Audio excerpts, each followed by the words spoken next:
नमस्कार विद्यार्थी मित्रांनो, लास्ट मिनिट रिव्हिजनमध्ये सविनय कायदेभंग.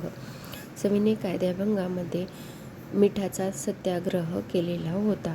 तो कुठं तर दांडी यात्रा येथे 12 मार्च 1930ला. मिठापासून सरकारला 5,07,00,000 रुपये कर मिळत असत आणि मीठ ही जीवनावश्यक वस्तू असल्यामुळे त्यावर कर लावणं चुकीचं आहे.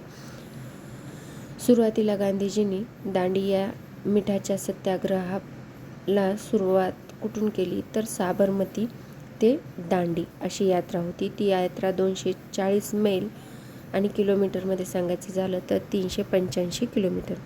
मग हे किलोमीटर पार करण्यासाठी त्यांना किती दिवसाचा कालावधी लागला तर तो 24 दिवस.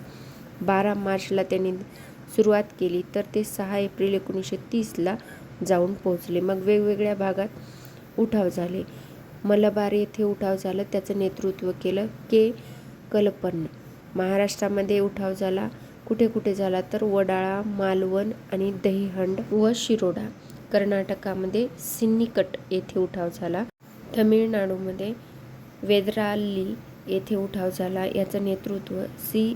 राजागोपालाचारी यांनी केलं. किती अनुयायी होते तर दांडी यात्रेला गांधीजींसोबत तर 78 होते. त्यामध्ये महाराष्ट्रीयन 13 होते. असे 2000 लोक मिळून सत्याग्रह करण्यासाठी धारासना येथे पोहोचले होते. गांधीजींच्या अटकेनंतर धारासना येथील नेतृत्व सरोजिनी नायडू यांनी केलं आणि दांडी यात्रेमध्ये स्त्रियांनी उल्लेखनीय कार्य केलं. जसं की सरोजिनी नायडूंनी धारासना येथील नेतृत्व केलं. त्याचबरोबर अवंतिकाबाई गोखले, कमलादेवी चट्टोपाध्याय ह्या सर्व महिला होत्या. हिरिरीनं भाग घेतला. धन्यवाद. व्हिडिओ आवडला तर लाईक करा. त्याचबरोबर चॅनलला सबस्क्राईब करा.